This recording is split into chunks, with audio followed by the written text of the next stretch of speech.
Nada melhor do que saber se nós estamos no fim ou não é analisar uma parábola que Jesus contou. Jesus usava muita parábola para ensinar as pessoas, para explicar para elas mensagens.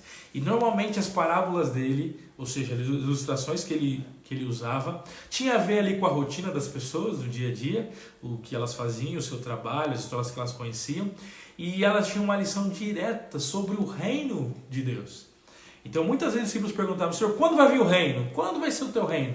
E em Mateus capítulo 24, ele conta ali os sinais do tempo do fim, o que iria acontecer.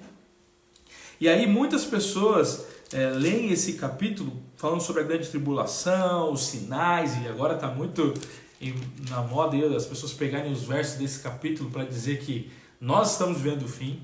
E logo depois que Jesus ele acaba ali de falar os sinais no capítulo 24, ele começa a falar da vinda do homem, dizendo que, do Filho do Homem, né, Jesus Cristo, dizendo que seria um sinal, apareceria no céu, os povos se levantarão, iriam ver ele, e aí os anjos com trombeta de uma extremidade até outra extremidade, e iriam testemunhar e provar a volta do Filho do Homem, ou seja, do próprio Jesus. Ou seja, o fim na Bíblia não é o fim de todas as coisas, é apenas o começo de uma eternidade, de um reino, do reino de Jesus Cristo. E aí, tudo isso Jesus contou porque a pergunta dos discípulos era: quando vai ser o fim? E ele falou tudo isso no capítulo 24. Mas como eu disse para você, nessa noite, eu não quero me deter ao capítulo 24 de Mateus, os sinais, mas sim o que acontece depois. Jesus então ele conta a parábola da figueira, no finalzinho do capítulo 24, ele conta a parábola do servo bom e do servo mau, e aí no capítulo 25 ele conta a parábola das 10 virgens. E eu gostaria de ler nesse momento, se você está com a sua Bíblia aí, olha aí a partir do verso 1, e leia junto com a gente aí, capítulo 25, verso 1, diz assim, ó: Então o reino dos céus será semelhante às 10 virgens, que tomando as suas lâmpadas saíram a encontrar-se com o noivo. 5 dentre elas eram nécias e 5 prudentes. As nécias, ao tomarem as suas lâmpadas, não levaram azeite consigo. No entanto, as prudentes, além das lâmpadas, levaram azeite nas vasilhas. E tardando o noivo, foram todas tomadas de sono e adormeceram. Mas à meia-noite ouviu-se um grito: Eis o noivo! Sai ao seu encontro! Verso 7. Então se levantaram todas aquelas virgens e prepararam as suas lâmpadas. E as nécias disseram às prudentes: Dai-nos do vosso azeite, porque a nossa lâmpada estão se apagando. Mas as prudentes responderam: Não, para que não nos falte a nós e a vós outras. Ide antes aos que vendem e compraram. E saindo elas para comprar, chegou o noivo, e as que estavam apercebidas entraram com ele para as bodas, e fechou-se a porta. Mais tarde chegaram as virgens nécias, clamando: Senhor, Senhor, abre-nos a porta. Mas ele respondeu, verso 12: em verdade vos digo que não vos conheço. Vigiai, pois, porque não sabeis o dia e nem a hora. Essa é uma história muito forte, é uma parábola muito forte que Jesus contou. E a gente pode salientar alguns pontos dessa parábola. E eu queria que você acompanhasse comigo agora as lições que nós podemos tirar dessa história. A Bíblia está dizendo então que existia uma festa de casamento, e ali existiam 10 virgens, né?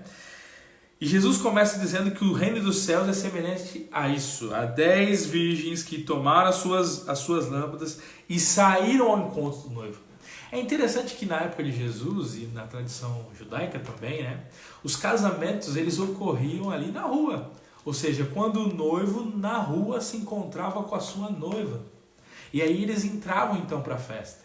E muitas vezes isso era um evento que abalava a cidade toda. Imagine você quando um time de futebol é campeão, sobe em cima ali do caminhão de bombeiro e sai desfilando por toda a cidade, todo mundo consegue ver, né? Naquela época eram assim os casamentos.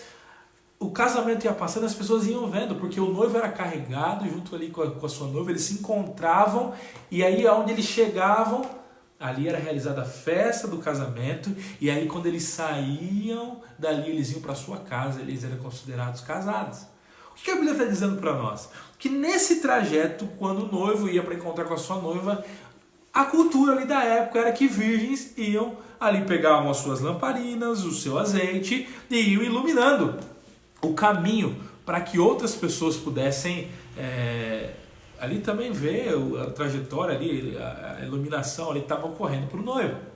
O que acontece? A Bíblia diz então que dessas 10, 5 tinham azeite de sobra e outras 5 não tinham azeite de sobra. Vem o primeiro detalhe interessante que eu vejo nessa história. A Bíblia diz que quantas virgens dormiram? Manda aí nas mensagens ali, né? Quantas vezes você vê nessa história que elas dormiram, né? Se a gente olhar aqui, o versículo diz o seguinte, que o noivo ele tarda, ele atrasa e todas as virgens dormiram. Todas elas dormiram.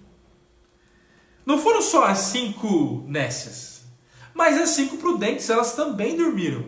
E aí que a história fica curiosa e muitas vezes a gente não para analisar esse aspecto da história. Sabe por quê? Porque muitas pessoas quando olham essa história falam o seguinte, o noivo é Jesus, ele vem para se encontrar, para buscar quem? Se ele é o noivo, ele vem buscar a noiva. E se ele vem buscar a noiva, quem seria essa noiva? Segundo o livro de Apocalipse, a noiva que espera o noivo, que é Cristo Jesus, é a igreja dele.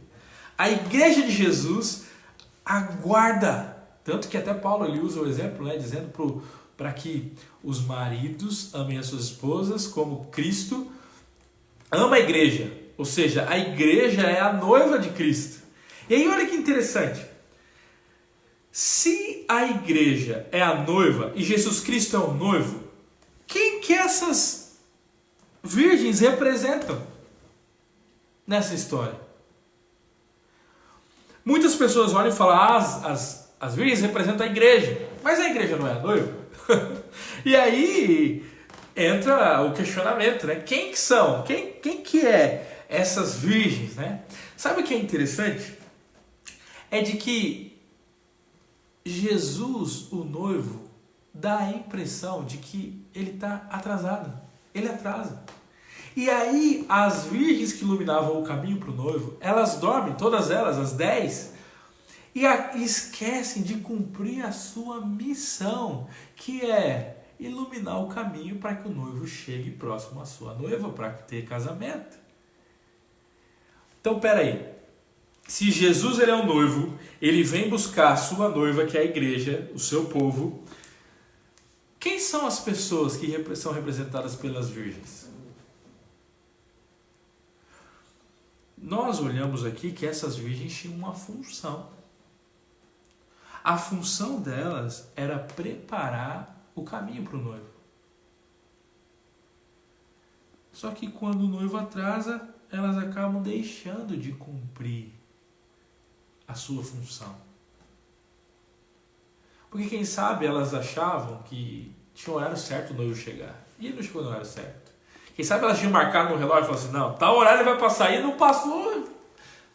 Deixaram, né? Acabaram desanimando, acabaram ali dormindo, entrando numa soneca, né? Mas olha que coisa. A Bíblia diz que no verso 6, exatamente à meia-noite, ouviu-se um grito. E qual foi o grito? Eis o noivo! Alguém anunciou, o noivo está chegando! E quando elas ouviram isso, a impressão que dá é que o noivo ainda não estava perto. Porque olha o que diz a Bíblia. Diz assim, no verso 7, todas elas se levantaram, elas foram preparar suas lâmpadas. E qual não foi a decepção de 5? Elas tinham deixado a lâmpada de azeite acesa e quando elas olharam não tinha mais azeite. Então elas correram para as outras que tinham azeite sobre e falaram, por favor me ajude. E elas falaram, não, vai lá comprar para você. Vai lá, corre para comprar. Ou seja, dá a impressão de que o noivo não estava tão perto ainda. Ele estava se aproximando, mas ele não tinha chegado. Aí você fala, pastor, mas eu não estou entendendo onde que o senhor quer chegar com isso. Qual é a mensagem que o senhor tem através dessa história? Qual é a mensagem que Deus traz para nós, que estamos acompanhando no Facebook, sobre essa história? Queridos, eu creio de que o povo que Jesus vem buscar precisa receber a mensagem do casamento do noivo. Jesus, ele é o noivo. E Jesus chama pessoas que têm uma mensagem especial para prepararem esse caminho, para anunciarem esse caminho. Você sabe que o azeite na Bíblia tem um símbolo muito especial, né? O azeite ele é simbolizado pelo Espírito Santo. Quando um rei era escolhido, o profeta ia lá, pegava o azeite e derramava sobre ele. E ali ele era ungido rei, né? Até quando muitas pessoas viajavam quilômetros no deserto, etc., não chegavam em algum lugar para se refrescar, como a água não era muito fácil de se encontrar, eles jogavam o óleo de azeite para refrigerar, para aliviar ali o calor. Tanto que o salmista diz, né? Unge a minha cabeça com óleo, no Salmo 23. O óleo de azeite, na Bíblia, tem um significado com relação à presença de Deus. O Espírito Santo de Deus sendo derramado sobre as pessoas. Quando a gente olha para essa história, vê que justamente o problema de toda a história não é o fato delas simplesmente terem dormido, mas é o fato delas não terem o azeite sobrando. E aí vem um ponto muito central da mensagem dessa noite. A Bíblia diz que todas as pessoas que deveriam anunciar, ou seja, essas virgens, a chegada do noivo, preparar o caminho para onde o noivo iria passar, elas dormiram pelo atraso. Elas se acomodaram. Eu creio que eu e você somos chamados por Deus para sermos mensageiros. Mas sabe o que essa parábola está dizendo? Que vai acontecer com os mensageiros de Deus, com aqueles que devem anunciar que o noivo está chegando, que devem iluminar o caminho para que outros possam enxergar. A Bíblia diz que todos dormiram. Todos dormiram.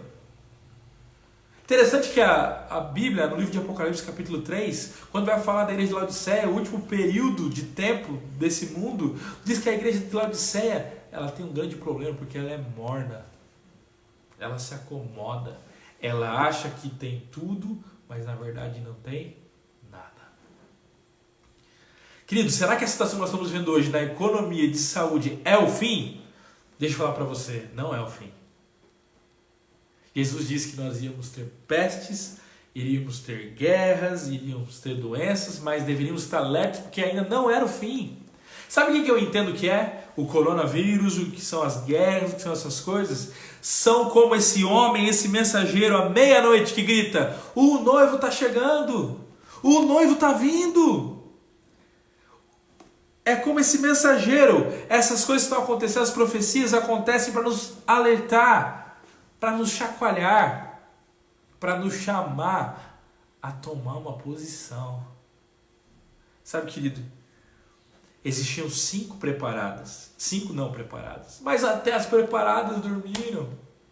Quem sabe tem alguém que está ouvindo, assistindo esse culto que a gente está fazendo aqui e está pensando: eu sei muito da Bíblia, eu faço muitas coisas, eu vou à igreja, eu faço um monte de coisa. Talvez você ainda está dormindo. Porque as coisas que você faz, para Deus não significa nada se você não tiver com Cristo. Se você não tiver porção sobrando da sua presença. Sabe o que eu entendo que é todos esses sinais que nós estamos vivendo nesse momento? Eu entendo que são alertas, trombetas, mensagens sendo enviadas para mim e para você, dizendo: vamos acordar, porque o fim está se aproximando. Ainda não é o fim, mas estamos chegando. E aí vem a questão. A Bíblia diz que quando aquele homem gritou: o noivo está chegando, quem não tinha azeite sobrando até tentou correr para pegar, mas não conseguiu. Foi no mercado, quem sabe achou um amigo, falou: pega, fala lá com o fornecedor, fala lá com quem vende lá o óleo, alguém deve ter. Foram atrás, eu tenho um amigo, e o noivo estava chegando, o noivo estava se aproximando. E aí então a Bíblia diz no verso 10, que elas saíram para comprar e enquanto elas estavam comprando, o noivo estava chegando. O noivo chegou. E o noivo entrou para a festa. E quem entrou com ele? Justamente as 5, que embora elas dormiram, elas tinham sobrando. Mas aí vem um detalhe interessante. É que quando essas 5 que não tinham azeite chegam correndo ali, a Bíblia diz o seguinte, que quando elas chegam, elas gritam dizendo: Senhor, Senhor, abre-nos a porta, por favor, abre a porta para nós. E aí a gente continua lendo a história, a gente leu toda ela aqui, né? Que no verso 12 diz que o noivo responde para elas. E o que o noivo diz? Olha aí na tua Bíblia. O que está escrito aí? Olha aí, olha aí. Olha que coisa fantástica. Olha que lição que nós vamos tirar agora. A Bíblia diz que elas gritam: abre a porta, elas batem na porta, elas clamam: Senhor, Senhor. E aí por que elas não entram? Por que o noivo não abre? Se quiser comentar aí, comenta, né? Por que o noivo não abriu a porta? Vamos pegar a nossa lógica aqui. Se o noivo é Cristo e as virgens ali são pessoas que estavam ali preparando o caminho, iluminando o caminho para quando o noivo chegar, as pessoas tinham uma mensagem para anunciar o noivo. As tolas elas dormem, mas as que não têm azeite acabam correndo, quando o noivo chega desesperadas, elas correm para buscar esse azeite. Elas voltam para entrar. E por que elas não entram na festa? Por que elas não entram nessa festa do noivo? Sempre que eu pergunto isso para alguém, normalmente as pessoas me dizem o seguinte: sabe o que é, pastor? Elas não entraram na festa porque elas não tinham azeite. Querido, é isso que está escrito na Bíblia. Elas não entraram porque elas não tinham azeite sobrando. Veja bem aí na sua Bíblia. Não é isso que está escrito. Vamos ler? Olha aí o verso 12. Olha o que o noivo respondeu. Ele diz assim, ó. O noivo respondeu: em verdade vos digo que não vos conheço. Por que elas não entraram na festa do casamento? É porque elas não tinham azeite sobrando? Ah, pastor, mas o azeite não simboliza a presença de Deus? Elas não tinham, estava faltando. Querido, a questão aqui não é o que tinha ou o que não tinha. A questão é simples. Elas dormiram, não tinham azeite. E aí a gente olha essa história e fala assim: nossa, que noivo cruel, não deixou elas entrarem porque elas não tinham azeite. Nossa, que crueldade. Porque parece que Deus é tirano. Só que quando você vai ver, elas fazem toda essa correria, fazem um monte de coisa e falta um detalhe. Elas não conheciam o noivo. Queridos, elas não entram porque elas não conheciam o noivo. Porque se elas conhecessem o noivo, não ia nem precisar correr para buscar o azeite. Simplesmente reconhecendo a sua falha de não ter azeite, o noivo ia deixar entrar porque conhece. Para entrar na festa, basta conhecer o noivo. E nessa festa aí não tem penetra, não. Só entrava quem conhecia o noivo. E aí vem um detalhe importante. É que Jesus, ele fala depois do grande julgamento, né? E diz que ele vai julgar, no próprio capítulo 25, vai julgar todas as nações, né? E todos vão ali. E aí, sabe o que vai acontecer? Algumas pessoas vão chegar para Jesus e dizer assim: Senhor, nós curamos em teu nome, nós profetizamos em teu nome, nós pregamos, nós orávamos, nós fazíamos um monte de coisa. E sabe qual vai ser a resposta de Jesus? Está no próprio capítulo 25, se você olhar depois a partir do verso 31, está escrito aí. Jesus vai olhar para elas e vai dizer assim: apartai-vos de mim, porque eu não conheço vocês. Sabe, querido, fazer coisa para Deus, mas não conhecer a Deus não adianta nada. Anunciar a volta de Jesus, mas não conhecer a Jesus não adianta nada. Ter azeite sobrando, mas não conhecer Jesus também não adianta. E aí vem uma coisa importante. A falta de óleo não faz de você alguém que não pode entrar na festa. Basta você reconhecer que está faltando. Vamos voltar para a situação do mundo hoje. Algumas pessoas dizem, será que é o fim? Nós vimos na Bíblia que não é o fim. É o princípio das coisas que vão levar para o fim. Mas eu creio que tudo isso, como disse anteriormente, está acontecendo para nos alertar. E sabe, não adianta agora você querer correr dizendo assim, eu vou comprar óleo, eu quero ficar mais perto de Deus, eu quero fazer as coisas para Deus, eu vou fazer tudo que eu puder agora. A partir de agora, a hora que acabar a quarentena, eu vou ter transformado. E sabe, querido, a transformação, ela não começa pelo que eu faço. A transformação, ela acontece pelo que Deus faz. Interessante que quando Davi ele pecou, a oração dele para Deus lá no Salmo foi o seguinte: Senhor, cria em mim um coração puro, um coração novo, renova dentro de mim. A mesma palavra que ele usa ali para criar no hebraico é a mesma palavra que aparece em Gênesis, quando diz que criou Deus os céus e a terra, dizendo assim, a criação de um novo coração, ela só vem através do poder de Deus. Sabe o que eu acho que está acontecendo hoje? Tudo isso está sendo um alerta para mim e para você.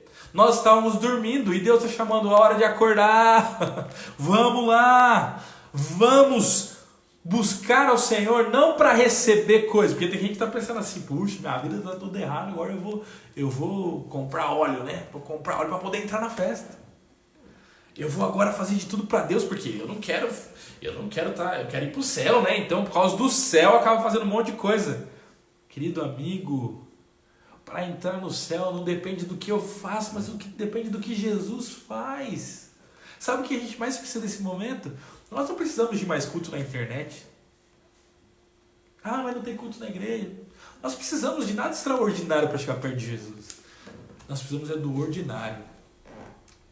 Agora é o momento de fazermos as coisas ordinárias, ou seja, as coisas que sempre são básicas e acabamos deixando de lado. É algo que é para chacoalhar a nossa vida. Como você tem estado, meu amigo, a minha amiga que está acompanhando aí também, nos dias de hoje? Quem é você nessa história? Você é a prudente que está aguardando o Senhor? E quem sabe deu uma dormida, uma cochilada, mas ao ouvir dizendo assim, não, eu conheço, eu quero conhecer mais a Jesus. Ou você é aquela nécia que, além de não ter a presença de Deus, ainda acha que pode comprar o conhecimento, pode conquistar as coisas. Sabe o que eu tenho aprendido? É que o reino de Deus não é para quem merece. É forte isso. Nota aí. Depois compartilha aí no Twitter ou nas suas redes sociais. O reino de Deus não é para quem merece. O reino de Deus é para quem se entrega. Ou melhor, para ficar mais bonita a frase, né? O reino de Deus não é para quem merece. O reino de Deus é para quem reconhece que precisa dele. Queridos irmãos, o momento agora é da gente se apegar em oração, é da gente se apegar em comunhão, é de estarmos próximos uns dos outros, mas principalmente de conhecer mais a Deus. Como conhecer a Deus? Busque a Ele. A Bíblia diz, buscai-o enquanto ainda se pode achar. Invocar enquanto Ele está perto. Eu não sei quem está assistindo esse vídeo, porque muitas pessoas estão vendo ao vivo e muitas pessoas vão ver agora depois. E talvez esse vídeo agora chegue para você que está tão longe de Deus, que pensa o seguinte, eu não tenho força para me aproximar de Deus. Eu não tenho nada sobrando, eu não tenho azeite sobrando como a história das virgens. E você, quem sabe, até tem um coração aflito, pensando assim, como que eu vou conseguir? Ou quem sabe você está tão desanimado, tão dizendo assim, eu já não tenho mais chance.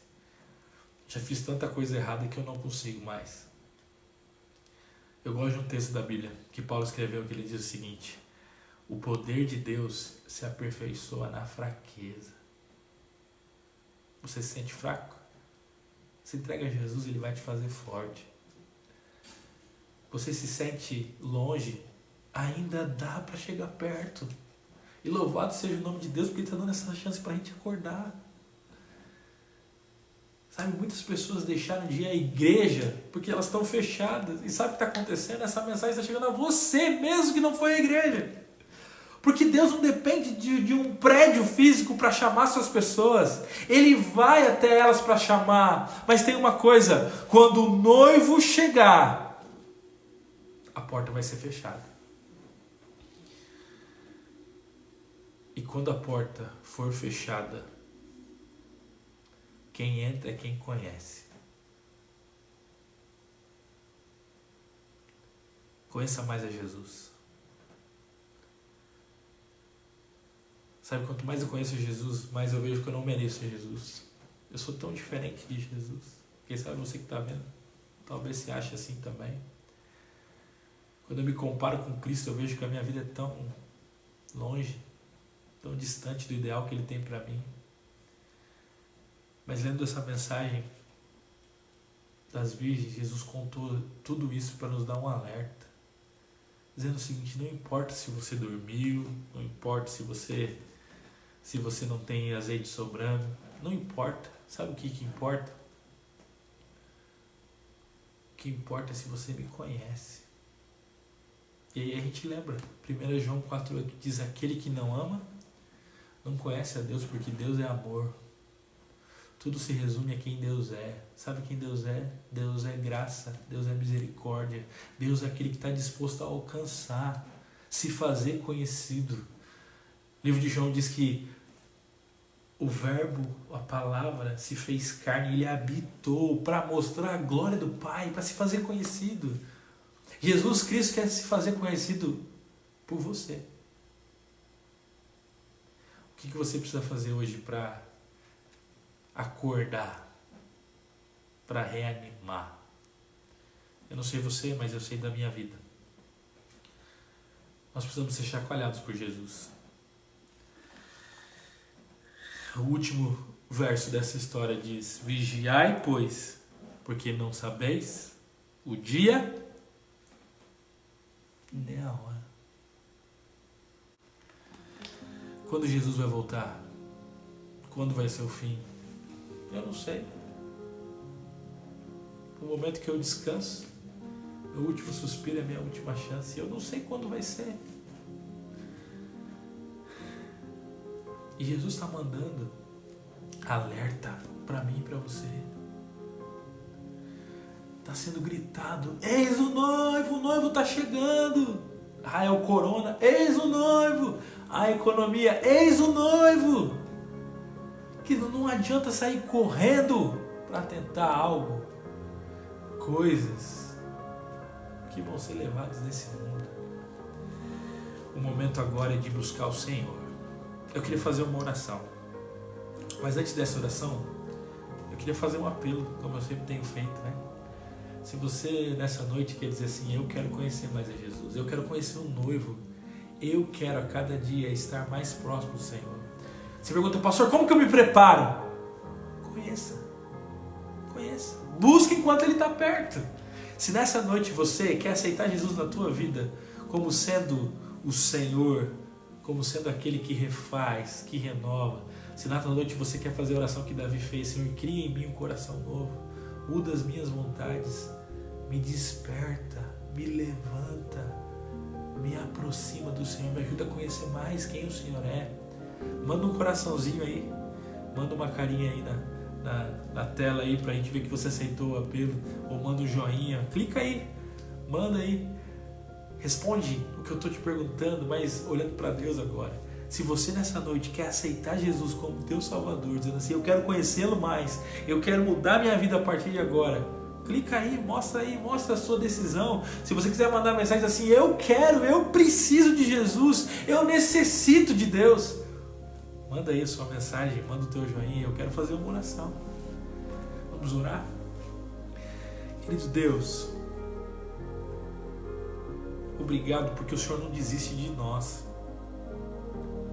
Obrigado que mesmo com tantas coisas que estão acontecendo aí, o Senhor ainda nos chama, o Senhor nos avisa, o Senhor nos manda recados diretos, dizendo que o noivo, ou seja, o Senhor está se aproximando. Senhor, nos perdoe se nós estamos dormindo, se por algum motivo nós falhamos em ficar na mornidão, mas nessa noite de domingo nós queremos orar para Ti e pedir: cria em nós, Senhor, um coração novo, refaz a nossa vida, cria do zero. Nós não merecemos o Teu reino, não merecemos o Senhor, mas obrigado porque o Teu reino não é para quem merece, é para quem reconhece que precisa do Senhor. Por isso nessa noite a nossa oração é: entra na nossa vida, arruma o que precisa ser arrumado, nos dê a força que precisamos. Senhor, eu não sei aonde essa mensagem está indo, eu não sei quem está assistindo, mas nesse momento, quem está ouvindo essa mensagem, orando conosco, que ele sinta a sua poderosa mão, o seu abraço, a sua presença, que ele se sinta perdoado, que ele se sinta curado, que ele se sinta com a fé renovada, crendo que agora não é momento de pânico, mas é o momento de conhecer mais o Senhor. Por isso, Senhor, quem se sente fraco nessa noite, nós oramos para que o Senhor faça dessa pessoa forte. Obrigado porque a sua palavra continua nos alertando. Em nome de Jesus. Amém. Amém.